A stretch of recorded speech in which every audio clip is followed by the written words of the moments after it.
عین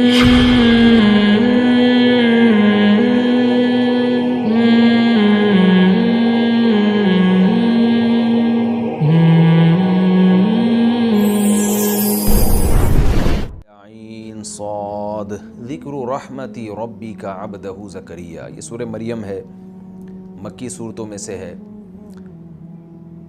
حضرت موسیٰ علیہ السلام کی اولاد میں، حضرت ابراہیم علیہ السلام کی اولاد میں اللہ تعالیٰ نے بہت سارے پیغمبروں کو پیدا کیا۔ حضرت ابراہیم علیہ السلام کا زمانہ ہمارے نبی سے تقریباً 2000 سال پرانا ہے۔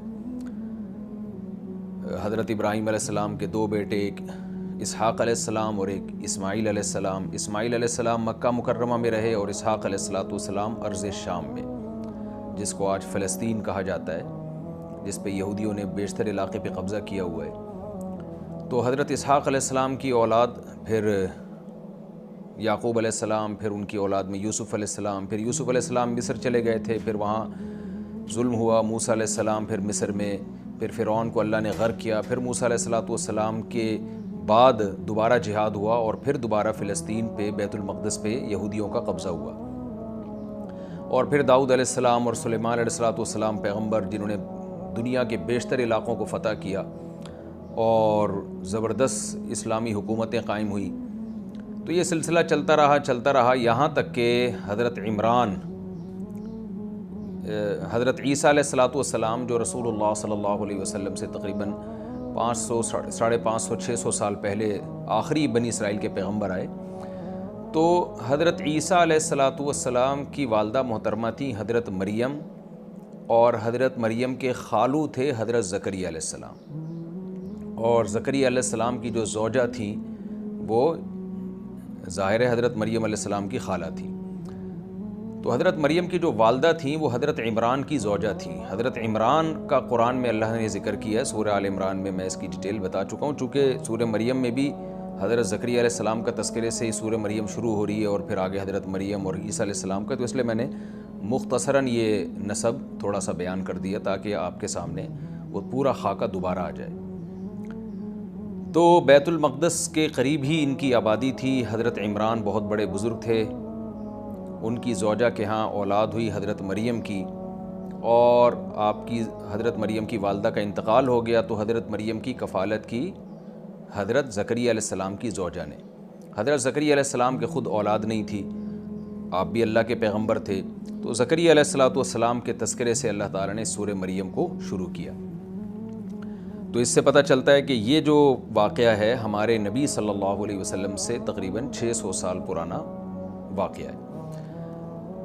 کاف ہا عین صاد ذکر رحمت ربک عبدہ زکریا۔ زکریا علیہ السلام کی اولاد نہیں تھی، اللہ سے دعائیں مانگا کرتے تھے کہ اللہ مجھے اولاد دے دے، تو اللہ تعالیٰ فرماتے ہیں یہ تیرے رب کی وہ رحمت جو زکریا پر ہوئی اس کا تذکرہ ہے، یعنی یہ جو صورت ہم شروع کر رہے ہیں اس میں تذکرہ ہے تیرے رب کی اس رحمت کا جو تیرے رب کے بندے یعنی زکریا پر تیرے رب نے کی رحمت۔ وہ رحمت کیا تھی؟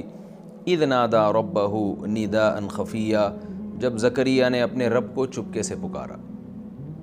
چپکے سے پکارنے کی دو حکمتیں ہو سکتی ہیں، ایک تو یہ وجہ ہو سکتی ہے کہ زکریا علیہ السلام اگر کھلے عام دعا مانگتے، لوگ استہزاء کرتے کہ اس بڑھاپے میں جب کہ بیوی بھی بانجھ ہو، کسی کو اولاد نہیں ملتی، تو آپ کیسی دعا مانگ رہے ہو اللہ تعالیٰ سے، یہ بھی حکمت ہو سکتی ہے۔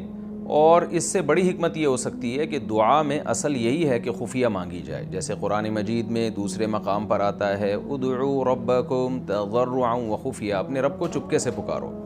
تو خوب سمجھ لیں دعاؤں میں جو چیخ و پکار کا ایک رواج چل پڑا ہے، کبھی کبھی جہری دعا کرا دینا تاکہ لوگوں کو تعلیم ہو تو ٹھیک ہے، لیکن اس کا معمول بنا لینا اور اس کو افضل سمجھنا یہ ٹھیک نہیں ہے۔ زکریا علیہ السلام نے چپکے سے اپنے رب کو پکارا، اور یہ آپ دیکھ لیں کہ امام ابو حنیفہ رحمہ اللہ کے نزدیک جو سورہ فاتحہ کے بعد آمین کہی جائے گی نا، وہ بھی آہستہ، اس کی دلیل بھی یہی ہے کہ قرآن میں جہاں بھی دعا کا تذکرہ ہے آہستہ آواز سے دعا کی فضیلت ہے۔ تو آمین بھی دعا ہے، آمین کا مطلب اے اللہ میری یہ دعا کو قبول کر لے، تو یہ بھی تو ایک دعا ہے۔ اور جس حدیث میں آتا ہے کہ نبی نے آمین زور سے پڑھی ہے تو وہ تعلیم کے لیے، تاکہ صحابہ کو پتہ چل جائے کہ سورہ فاتحہ کے بعد آمین بھی پڑھی جاتی ہے۔ یہی وجہ ہے کہ نبی صلی اللہ علیہ وسلم نے ظہر میں جہراً قرات بھی کی ہے، تو اب اس کی وجہ سے یہ تو نہیں کہ ظہر کی نماز میں آپ جہرن قراءت شروع کر دیں، تو اس کی تمام حضرات یہی تعویل کرتے ہیں تعلیم ناس کے لیے، لوگوں کو بتانے کے لیے کہ میں کیا پڑھ رہا ہوں ظہر کی نماز میں تلاوت کر رہا ہوں ظہر کی نماز میں۔ تو وہاں بھی یہی ہے کہ جو نبی نے زور سے آمین کہی اس کی وجہ تاکہ صحابہ کو پتہ چل جائے، ورنہ دعا میں اصل یہی ہے کہ آہستہ ہو، تو آمین بھی اسی دلیل سے آہستہ آواز سے جو بعض فقہا قائل ہیں اس کی دلیل بھی یہی۔ قال رب انی وہن العظم منی، زکریا علیہ السلام نے فرمایا اے میرے رب، وہن العظم منی، میری ہڈیاں بوسیدہ ہو چکی ہیں، واشتعل الرأس شیبا، میرے سر کے بال مکمل سفید ہو چکے ہیں، ولم اکن بدعائک رب شقیا، لیکن اے اللہ میں تیری پکار سے کبھی بھی محروم نہیں رہا، شقی نہیں رہا، بدبخت نہیں رہا۔ میں نے بتایا تھا نا شقی کا ترجمہ اردو میں تو بدبخت کیا جاتا ہے، لیکن نامراد زیادہ بہتر ترجمہ ہوگا، نامراد، یعنی ایسا کبھی نہیں ہوا کہ میں نے تجھ سے دعا مانگی ہو اور تو نے میری دعا کو قبول نہ کیا ہو۔ تو زکریا علیہ السلام نے اپنے بڑھاپے کا اور اپنی بیوی کے بانجھ ہونے کا حوالہ کیوں دیا؟ اس لیے دیا کہ مجھے پتہ ہے کہ اسباب کی دنیا میں ایسی دعا مانگنا یہ عقل سے بعید ہے۔ اللہ تعالیٰ نے اس دنیا کو اسباب کے ساتھ جوڑا ہے، دعائیں بھی عام طور پہ وہ کی جاتی ہیں جن کا کوئی سبب ہو۔ اس کی مثال ہے جیسے کوئی شخص دعا مانگے اللہ اس پتھر کو سونا کر دے، تو یہ دعا مانگنا جائز نہیں ہے، کیونکہ یہ ایک طرح کی بے ادبی ہے۔ اللہ کی عادت ہے اللہ تعالیٰ پتھر کو سونا نہیں کرتے، لیکن زکریا علیہ السلام اس کے باوجود ایک ایسی دعا مانگ رہے ہیں جو اسباب کی دنیا میں جس کا قبول ہونا عام طور پر قبول ایسی دعا ہوتی نہیں ہے کہ بھئی بوڑھے بھی ہو گئے اور بیوی بانجھ بھی ہے اور بوڑھی بھی ہے، تو اولاد نہ ہونے کے تمام اسباب ہیں، لیکن اس کے باوجود زکریا علیہ السلام کہہ رہے ہیں، گویا عذر پیش کر رہے ہیں کہ اللہ مجھے پتہ ہے کہ اسباب کی دنیا میں یہ ممکن نہیں ہے، لیکن اس کے باوجود میں تجھ سے مانگ رہا ہوں، اس لیے مانگ رہا ہوں کہ آج سے پہلے ایسا ہوا نہیں ہے، تو میرا اور تیرا معاملہ عام لوگوں سے ہٹ کر ہے۔ وَلَمْ أَكُنْ بِدُعَائِكَ رَبِّ شَقِيًّا، اللہ میں تیری دعا سے کبھی نامراد نہیں ہوا، تو اس لیے میرے ساتھ جو تیرے معاملات ہیں اس کا تجھے واسطہ دے کے کہہ رہا ہوں۔ وَإِنِّي خِفْتُ الْمَوَالِيَ، اب اشکال کا جواب بھی دے رہے ہیں کہ بھائی سوال یہ پیدا ہوتا ہے کہ ٹھیک ہے اللہ کے آپ کے ساتھ معاملات بڑے عجیب ہیں اور آپ کی دعائیں بھی قبول ہوتی رہی ہیں، آپ کا گھرانہ بھی بڑا ایک مبارک گھرانہ ہے، لیکن ایسی کیا ضرورت آپ کو پیش آ گئی کہ وہ عمر جس میں کبھی بھی کسی کے اولاد نہیں ہوتی، تو ایسی عمر میں آپ کوئی اور چیز اللہ تعالیٰ سے مانگ لیں، اولاد ہی مانگنے کی آپ کو کیا ضرورت ہے؟ یہ اشکال تو بہرحال ہوتا ہے نا۔ تو اس کا جواب زکریا علیہ السلام اگلی آیت میں دے رہے ہیں، وَإِنِّي خِفْتُ الْمَوَالِيَ مِنْ وَرَائِي، اے اللہ میں اپنے بعد اپنے رشتہ داروں سے ڈرتا ہوں۔ کیا مطلب اس کا؟ دیکھیں پیغمبر کبھی کسی دنیاوی چیز کی لالچ اللہ تعالیٰ سے نہیں کرتے، اگر دنیا کی کر بھی رہے ہوتے ہیں تو اس سے مراد آخرت ہی ہوتا ہے۔ جیسے سلیمان علیہ السلام نے اللہ سے بادشاہت مانگی، مقصد تھا تیرے دین کو دنیا میں نافذ کروں گا میں، تو یہاں بھی زکریا علیہ السلام کو ڈر یہ تھا کہ میرے جو رشتہ دار ہیں میرے دنیا سے جانے کے بعد خوف اس بات کا ہے کہ دنیا میں غلبہ چونکہ کفر کا ہے تو ایسا نہ ہو کہ یہ بے دینی کی طرف مائل ہو جائیں، اور ہمارے خاندان میں جو ایک رحمتیں اور برکتیں اللہ تعالیٰ کی جو دین پہ مضبوطی سے قائم ہیں ہمارے خاندان کے لوگ، تو ایسا نہ ہو کہ یہ دین سے دور ہو جائیں، تو میری اولاد ہوگی اور نیک صالح اولاد ہوگی، اللہ سے پہلے سے نیک صالح اولاد مانگوں گا تو کم از کم میرے خاندان میں دین کا سلسلہ جاری رہے گا۔ تو یہ جذبہ ہے کہ میری تو اولاد ہے نہیں، اور جو دوسرے شاگرد ہیں یا دوسرے میرے خاندان کے لوگ ہیں ان کے بارے میں مجھے ان کے حالات کو دیکھ کر پورا اطمینان نہیں ہے کہ یہ دین پہ قائم رہیں گے یا نہیں، ہو سکتا ہے یہ دین سے دور ہونا شروع ہو جائیں۔ لہذا انی خفت الموالی من ورائی، اللہ میں اپنے بعد اپنے رشتہ داروں سے ڈرتا ہوں۔ وکانت امراتی عاقرا، اور میری بیوی بانجھ ہے جس سے مجھے لگ رہا ہے کہ میرے مزید کوئی رشتے بھی پیدا نہیں ہوں گے اب کہ جن سے میں توقعات لگاؤں۔ فہب لی من لدنک ولیہ، پس تو مجھے ہبہ کر دے، ہدیے میں دے دے، گفٹ میں دے دے اپنی طرف سے، ولیہ کوئی والے وارث۔ ولیہ کے بہت سارے معنی ہیں، ولی اصل میں دوست کو کہتے ہیں، جو بھی آپ کے قریب ہوتا ہے اس کو کہتے ہیں، تو یعنی مجھے کوئی میرا ہم مشرب دے دے۔ دوست آپ کے نظریے پر ہوتا ہے نا، آپ کی سوچ دوست کی سوچ ایک ہی ہوتی ہے، تو ولیہ کا یہاں مطلب کیا ہو گیا کہ جو جیسا دیندار میں ہوں اور جس مذہب پہ میں چل رہا ہوں، جس مشرب جو میرا مشرب ہے، تو اللہ مجھے اسی جنس کا مجھے اولاد چاہیے، اسی طرح کی مجھے اولاد چاہیے۔ اور وہ اولاد کیا کرے گی؟ یرثنی، جو میری والے وارث ہوگی علم دین میں۔ پیسوں کی وراثت یہاں قطعاً مراد نہیں ہے، اس پہ پوری امت کا اجماع ہے کہ پیغمبروں کا ظرف اتنا چھوٹا نہیں ہوتا کہ ان کو یہ ڈر ہوتا ہے کہ بھئی میری جو اتنی جائیدادیں ہیں تو اگر میری اولاد نہ ہوئی تو میری رشتہ دار ساری جائیدادیں کھا جائیں گے۔ جیسے بڑے بڑے وڈیروں میں دیکھا ہے کہ وہ اس لیے بھی اولاد کی ان کو طلب ہوتی ہے کہ ہماری کروڑوں کی جائیدادوں کا والی وارث اگر ہماری اولاد نہ ہوئی تو بھائی بہنوں میں جائیدادیں تقسیم ہو جائیں گی، تو اس لیے وہ اولاد چاہ رہے ہوتے ہیں۔ تو یہاں قطعاً وہ مراد نہیں ہے۔ اس کی وجہ یہ ہے کہ ایک تو پیغمبروں کے حالات سے، ان کے قرآن میں جو واقعات ہیں ان سے پتہ چلتا ہے کہ ان کو اس سے کوئی غرض ہی نہیں ہوتی۔ دوسری بات، صحیح حدیث میں یہ مضمون ہے، نحن معشر الانبیاء لا نورث درہما ولا دینار، کہ ہم جو پیغمبروں کی جماعت ہے وہ درہم اور دینار یعنی دولت کا کسی کو وارث بناتے ہی نہیں ہیں، ہم صرف علم کا وارث بناتے ہیں۔ تو اسی وجہ سے پیغمبروں کی جو اگر کچھ مال چھوڑ کے بھی دنیا سے جائیں تو وہ بطور وراثت تقسیم نہیں ہوتا۔ اللہ نے پیغمبروں کو اس معاملے میں دوسرے امتیوں سے بالکل ممتاز رکھا ہے۔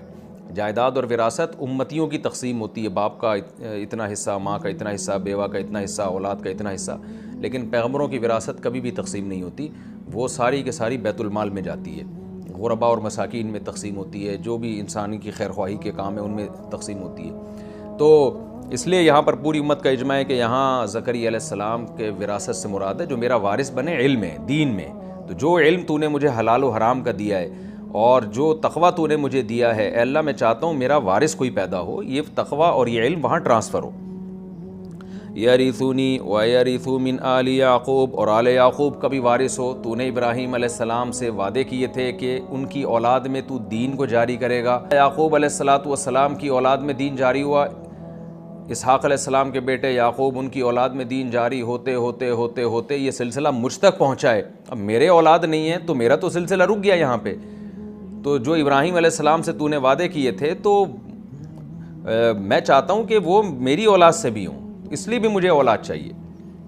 وَاجْعَلْهُ رَبِّي رَضِيًّا، اور اے اللہ اے میرے رب تو اس کو بنا دے رضیہ، یعنی مرضیہ کا مطلب پسندیدہ بنا دے اپنی نظر میں، کیونکہ میرا مقصد اولاد سے صرف دل بہلانا نہیں ہے، میرا مقصد اولاد سے کاروبار کو سنبھالنا نہیں ہے، تو میرا مقصد اولاد سے یہ کہ علم کا وارث بنے، تو وہ جب ہی بنے گا جب وہ تیری مرضی کے مطابق ہوگا، یعنی دین پہ چلنے والا ہوگا، نیک اور صالح ہوگا۔ تو اولاد بھی چاہیے اور نیک اور صالح اولاد بھی چاہیے۔ یا زکریا انا نبشرک بغلام، زکریا علیہ السلام کی دعا اللہ نے قبول کی۔ قرآن میں ہے نا سورہ آل عمران میں کہ محراب میں زکریا علیہ السلام کو ندا کی گئی فرشتوں کی طرف سے، کیا دعا کی قبول کی گئی؟ انا نبشرک بغلام، اے زکریا ہم تجھے خوشخبری دیتے ہیں بغلام، ایک لڑکے کی، اسمہ یحییٰ، جس کا نام یحییٰ ہوگا۔ اللہ نے براہ راست نہیں بلکہ یہ جبریل کے ذریعے بشارت دی تھی، تو ظاہر ہے جبریل جب پیغام لے کر آتے ہیں تو وہ اللہ ہی کی طرف سے ہوتا ہے، اس لیے اللہ نے اپنی طرف نسبت کر دی کہ ہم نے کہا زکریا سے لم نجعل له من قبل سمیا، اور ایسا مبارک بچہ ہے کہ اے زکریا ہم نے اس سے پہلے ان صفات کا کوئی بچہ پیدا نہیں کیا۔ میں نے بتایا تھا نا کہ ترجمے میں کہ اس کی دو تفسیریں، ایک تو یہ کہ اس نام کا کوئی نہیں، لیکن زیادہ راجح قول یہ کہ ان صفات کا کوئی بچہ پیدا نہیں ہوا۔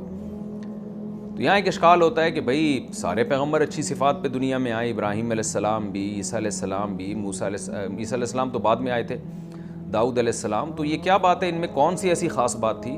تو اس کا تذکرہ قرآن میں آگے آ رہا ہے کہ یحییٰ علیہ السلام کو 3 صفات ایسی دی گئی ہیں جن میں بہت زیادہ کمال پیدا کیا گیا۔ ہر اچھی صفت پیغمبر کو دی جاتی ہے، لیکن ہر پیغمبر میں کا کوئی خاص امتیازی وصف ہوتا ہے جو انہیں دوسرے پیغمبروں سے ممتاز کرتا ہے۔ جیسے موسیٰ علیہ السلام کلیم اللہ تھے، کلیم ہونا آپ کی ایک صفت تھی، یہ مقام اللہ نے کسی اور پیغمبر کو نہیں دیا۔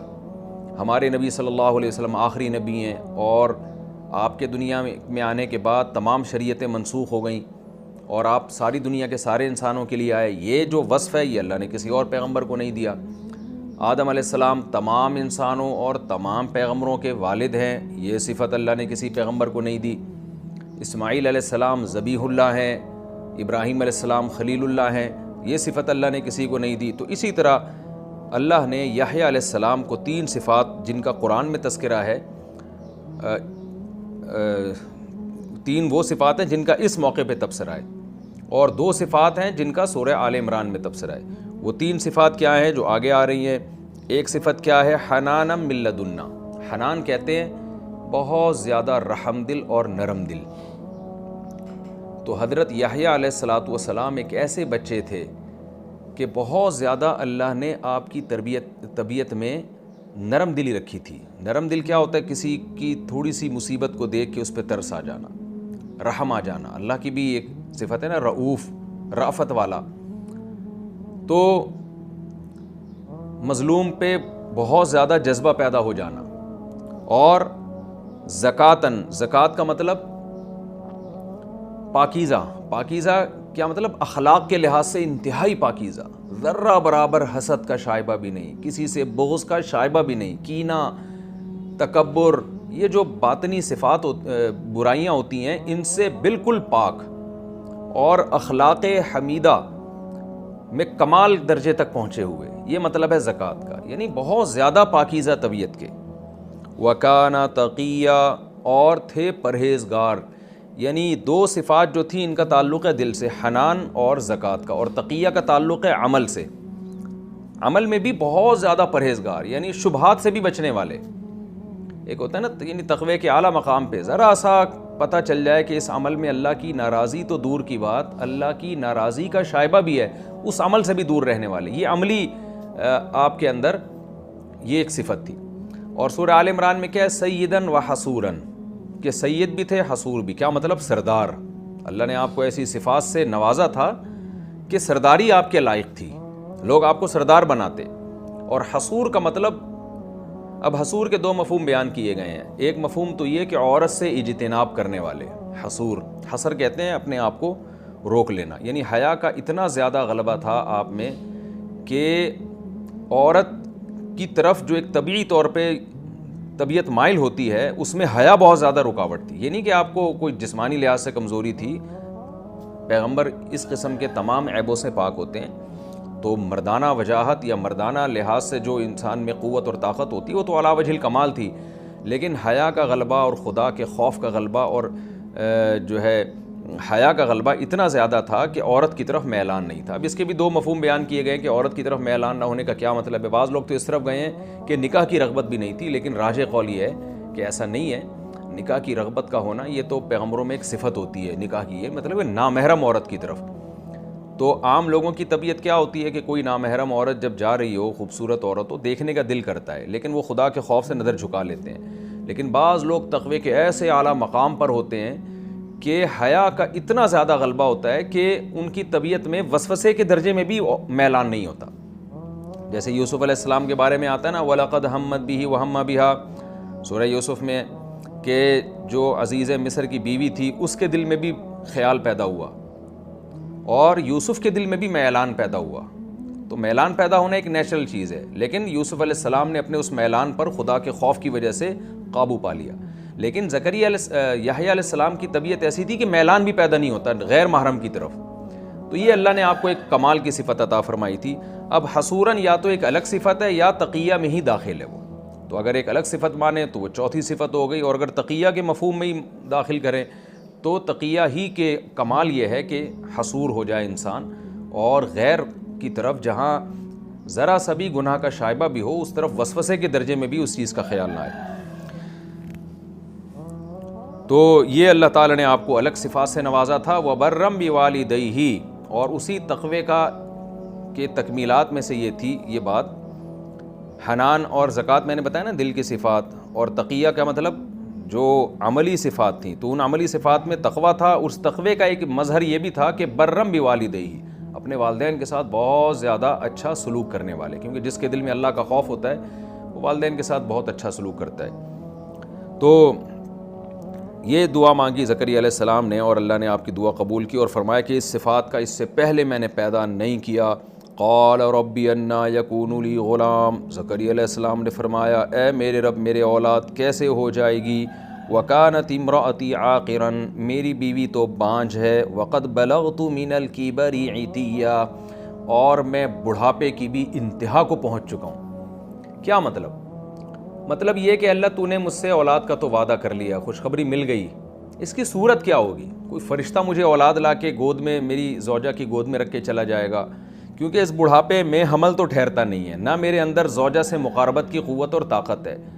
اور نہ میری زوجہ کو، جو ایک جوان عورت کو حیض آتا ہے، مینسز آتے ہیں، وہ بھی نہیں آتے، تو اس میں تو اولاد کا امکان اسباب کی دنیا میں ختم ہو گیا. اب تو نے جو وعدہ کیا ہے تو اس کی صورت کیا بنے گی؟ یہ حضرت زکریا علیہ السلام کو اولاد کا شوق اتنا تھا نا کہ جب کوئی آپ سے وعدہ کر لے، یعنی ایک اشکال ہوتا ہے نا کہ بھئی جب اللہ نے وعدہ کر لیا آپ کو اولاد مل جائے گی، تو زکریا علیہ السلام کو تسلی ہو جانی چاہیے تھی، بیٹھ جاتے بس، جیسے اللہ دینا چاہے گا دے دے گا، پھر اللہ سے سوال کیوں پوچھ رہے ہیں کہ کیسے ہوگی؟ اس کا جواب یہی ہے کہ جب کسی چیز کا بہت زیادہ شوق ہوتا ہے انسان کو اور خوشخبری ملتی ہے، تو یہ اس کے دل میں یہ خیال آنا کہ اللہ اس کی کیا صورت ہوگی، یہ کیسے ہوگا، یہ نیچرل ہے. اور پیغمبروں کا اللہ سے تعلق ہے، لہذا زکریا علیہ السلام نے اللہ سے پوچھا ہے اللہ انا یکون لی غلام، میرے اولاد ہوگی کیسے؟ وکانت امراتی عاقراً، بیوی بانجھ بھی ہے اور میں بھی بڑھاپے کی انتہا کو پہنچ گیا، اب کوئی فرشتہ لا کے ہمیں بچہ دے گا، پکڑائے گا، یہ کیا صورت بنے گی؟ تو قال کذالک، اللہ نے فرمایا کذالک، اسی طرح ہوگا، تجھے اولاد ملے گی. کیسے ملے گی؟ یہ میرا، یہ یعنی اس میں اللہ نے اشارہ کر دیا کہ جیسے اولاد سب کے ہوتی ہے ایسے ہی تجھے ہوگی. یعنی تو جو یہ کہہ رہا ہے کہ میں بوڑھا ہو گیا، بیوی بانجھ ہو گئی، اس کی اللہ کی نظر میں کوئی حیثیت نہیں ہے. ایسے ہی اولاد ہوگی جیسے نیچرل طریقہ اولاد کے پیدا ہونے کا ہے. کیوں؟ وقد بلغت هو علی ہین وقد خلقتک من قبل ولم تک شیئا، کہ یہ کام مجھ پر بہت آسان ہے. یعنی تو یہ اشکال کر رہا ہے کہ میں بوڑھا اور بیوی بانجھ، تو یہ تیرے لیے عجیب بات ہے، میرے لیے عجیب بات نہیں ہے. ہوا علیہ ہین، یہ سب کام مجھ پر بہت آسان ہے کہ عورت بانجھ ہو اور شوہر بوڑھا ہو پھر بھی میں اولاد دے سکتا ہوں. اور اس کی دلیل کیا ہے؟ وقد خلقتک من قبل، اے زکریا اس سے پہلے میں نے تجھے بھی تو پیدا کیا ہے، ولم تک شیئا، اور تو کچھ بھی نہیں تھا، پانی کا ایک قطرہ تھا جس سے میں نے تجھے بنا لیا. تو جو پانی کے قطرے سے انسان بنا سکتا ہے وہ بڑھاپے میں اولاد نہیں دے سکتا. تو یہ کوئی اچھمبے کی بات نہیں ہے، کوئی آسمان سے فرشتہ نہیں آئے گا، ایسے ہی ہوگا جیسے سب کی اولاد ہوتی ہے. اب زکریا علیہ السلام پھر اللہ کے سامنے گڑ گڑانے لگے، کیونکہ اب زکریا علیہ السلام کو یقین ہو گیا بھائی بیوی کو حمل ٹھہرے گا اور اولاد ہوگی. رب اجعل لی آیا، اے اللہ کوئی علامت بتا دے، کیونکہ پہلے زمانے میں نہ الٹرا ساؤنڈ ہوا کرتا تھا اور نہ کوئی جو ہے وہ جدید آلات تھے جس سے حمل کا پتہ چلتا. 3 4 مہینے کے بعد جا کے جب بچے کا ایک پیٹ میں وزن ہوتا تو عورت کو احساس ہوتا. زکریا علیہ السلام اتنے خوش تھے اور اتنی اولاد کی طلب تھی آپ کو کہ گویا کہ مچلنے لگے. اب یہاں بھی ایک اشکال ہوتا ہے نا کہ جب اللہ نے کہہ دیا کہ بھئی بیوی کو حمل ہوگا، آپ کی اولاد ہوگی، تو آرام سے تسلی کر کے بیٹھ جاتے ہیں. لیکن نہیں اے اللہ مجھے نشانی بتا دے. یہ انسان کی فطرت ہے اور یہ عبدیت کا تقاضا ہے. اللہ کے سامنے استغنا کرنا یہ عبدیت کے خلاف ہے.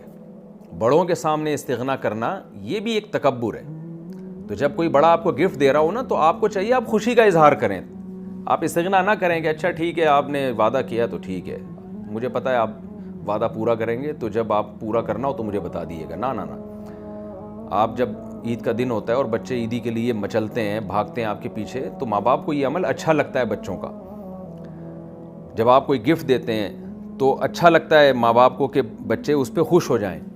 تو اللہ تعالیٰ کو بھی یہ عمل اچھا لگتا ہے کہ میں جب کسی بندے کو نعمت دوں تو وہ خوشی کا اظہار کرے. تو زکریا علیہ السلام فوراً کہنے لگے رب اجعل لی آیا، اے اللہ کوئی علامت بتا دے مجھے، جب میری بیوی کو حمل ٹھہرے مجھے پتہ چل جائے تاکہ میری خوشی میں اور زیادہ اضافہ ہو.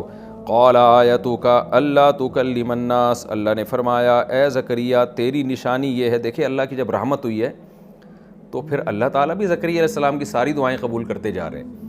آیتک اللہ تکلم الناس، تیری نشانی ہے کہ تو لوگوں سے کلام نہیں کر سکے گا. ثلاث لیال سویہ، مکمل 3 راتیں، یعنی آپ کی زبان بند ہو جائے گی، بولنے کی طاقت اللہ آپ سے چھین لے گا. تو جب بولنے کی طاقت اللہ چھین لے تو سمجھ لیں کہ آپ کی زوجہ کو حمل ٹھہر گیا ہے اور اللہ کی طرف سے خوشخبری آ گئی ہے. فخرج علی قومہ من المحراب، حضرت زکریا علیہ السلام مسجد اقصیٰ میں جہاں عبادت کیا کرتے تھے وہاں محراب سے نکلے. فاوحیٰ الیہم، اور لوگوں کو اشارے سے کہنے لگے. کیا مطلب؟ اللہ نے آپ کی زبان بند کر دی اور آپ سمجھ گئے کہ اللہ کی طرف سے یہ خوشخبری آ گئی ہے. اور لوگوں سے کیا کہنے لگے؟ ان سبحوا بکرۃ وعشیہ، لوگوں اللہ کی پاکی بیان کرو صبح بھی اور شام بھی. انبیاء کی عادت ہوتی ہے، نیک لوگوں کی عادت ہوتی ہے، جب ان کو کوئی خوشی ملتی ہے تو وہ اللہ کو خود بھی بہت زیادہ یاد کرتے ہیں اور دوسروں کو بھی حکم دیتے ہیں کہ اللہ کو یاد کرو، اللہ کی حمد و ثنا کرو.